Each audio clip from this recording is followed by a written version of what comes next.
जो बड़े लोग हैं, जो अमीर लोग हैं, उनको मौका मिलता है। जो गरीब लोग हैं, जो पिछड़े लोग हैं, उनको मौका नहीं मिलता। मौका किस प्रकार से दिया जाए? गरीब जनता को बाकी दुनिया से जोड़ कर दिया जाए। विकास क्यों होता है? जब हम किसी को बाकी दुनिया से जोड़ते हैं तो वो अपने आप अपने बल पर प्रगति करता है।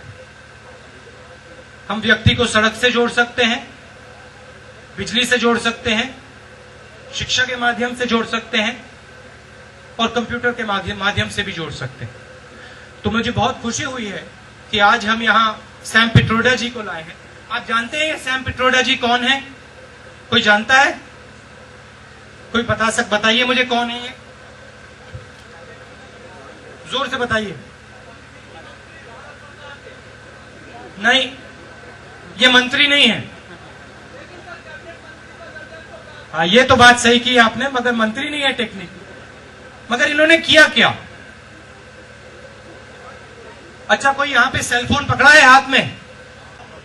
ये जो सेलफोन है ना, पहले हिंदुस्तान में क्या होता था, अगर आपको ये सेलफोन चाहिए होता तो आपको लाइन में लगना पड़ता था। फोन कनेक्शन के लिए लाइन में लगना पड़ता था।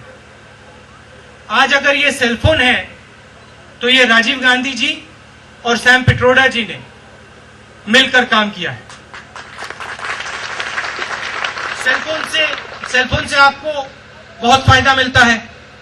आप अपने भाई बहनों को फोन कर सकते हो, आपके कोई बंबई में रिश्तेदार हैं उनको फोन कर सकते हो। ये भी वही बात है। इससे आप सिर्फ बात नहीं कर सकते, आप पूरी दुनिया को देख सकते हो और पूरी दुनिया से बात कर सकते हो। जैसे अभी मैंने बच्चे को कहा, 2-3 मिनट हम इंटरनेट पे थे। गांव का बच्चा कोई भी सवाल का जवाब उस स्क्रीन में से निकाल सकता था। उसने मुझे कहा, मैं जाके सचिन तेंदुलकर के बारे में समझना चाहता हूं। सचिन तेंदुलकर के बारे में उसने जाके पढ़ा। तो जो भी आप चाहते हैं, जो भी आप देखना चाहते हैं, समझना चाहते हैं, यहां अब आपके हाथों में है। मगर जैसे सैम पिट्रोडा जी ने कहा, काम वहां खत्म नहीं होता है। बच्चों को, आप सबको इसका प्रयोग करना है। आप सबको इसको इस्तेमाल करना है और मौके का फायदा उठाना है। एक प्रकार से आपको मौका दिया गया है, अब आप इसका फायदा उठाइए।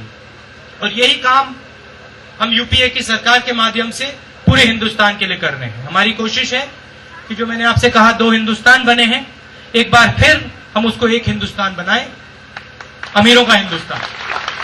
एक हिंदुस्तान जहां हर एक व्यक्ति को मौका हो, हर एक व्यक्ति अपने आप काम करके आगे बढ़ पाए। ये नहीं कि चुने हुए लोग आगे बढ़ जाएं और उनको सब मौके दिए जाएं और बाकी लोग, गांव के लोग, पिछड़े लोग, वो पीछे रह जाएं। इस प्रकार की सरकार हम दिल्ली में चला रहे हैं। आपको नरेगा दिया, राइट टू इंफॉर्मेशन दिया, अब राइट टू फूड दे रहे हैं कि हर एक व्यक्ति को दिन का भोजन मिले। तो इस प्रकार से हम आस्ते काम कर रहे हैं। आप सब यहां आए, इसके लिए बहुत बहुत धन्यवाद। यादव जी ने सड़क के बारे में कहा, हमारी कोशिश होगी कि अगर हम कुछ कर पाएंगे इसके बारे में जरूर करेंगे। आप सबका बहुत बहुत धन्यवाद।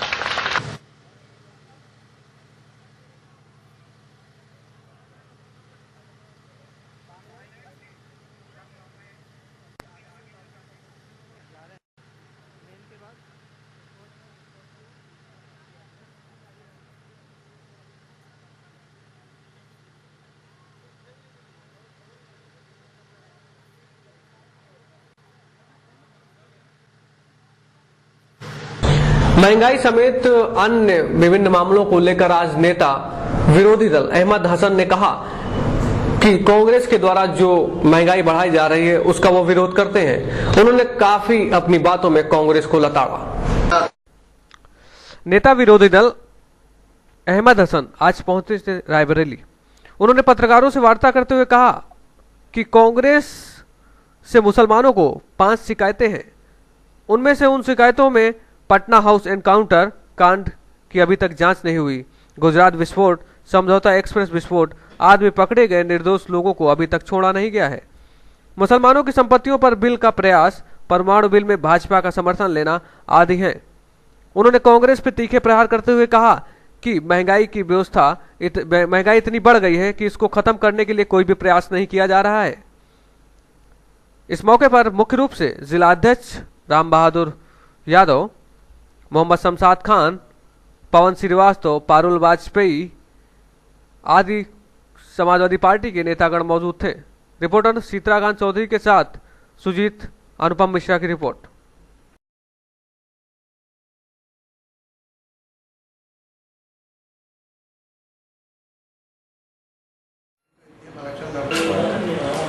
रोजे में नजवा के मौलाना राबे नदवी साहब जो अध्यक्ष है पर्सनल बोर्ड के, हम लोगों के मजहबी रहनुमा हैं, उनसे मिलने मैं आया था और हर साल आता हूँ, क्योंकि मजहबी मामलात में हम लोगों के वो रहनुमा भी हैं और हम लोगों के प्रेरक भी हैं और रहनुमाई भी करते हैं, इसलिए अच्छा लगता है। इंटरनेशनल स्तर पर उनकी मुसलमानों में इज्जत है। इस्लाम धर्म और मुसलमानों के बारे में उनकी मालूमात और उनका लगाव, उसकी सारी दुनिया में इज्जत की जाती है, इसलिए हम उनसे मिलने आते हैं। जिला विद्यालय निरीक्षक कार्यालय में आज हाई स्कूल के फॉर्म को जमा किया गया। आज जिला विद्यालय निरीक्षक कार्यालय में हाई स्कूल के फॉर्म को जमा करने के लिए देखी गई काफी लंबी लाइन। आज का दिन वैसे गर्मी से भरा हुआ था और गर्मी के कारण लोग थे परेशान। इसी के चलते और हाई स्कूल की फॉर्म जमा करने में लोगों को काफी समस्याओं का करना पड़ा सामना, क्योंकि भीड़ ज्यादा थी और भीड़ को कंट्रोल करना था मुश्किल। हालांकि जिला विद्यालय निरीक्षक के द्वारा सभी को निर्देशित करते हुए कहा गया था कि किसी को भी किसी तरह की दिक्कत ना हो, इसके लिए पूरा प्रयास भी किया गया था, लेकिन वहां पे गर्मी के चलते कहीं ना कहीं कुछ ना कुछ परेशानी जरूर आई है। रिपोर्टर शीतलाकांत चौधरी के साथ अनुपम मिश्रा की रिपोर्ट।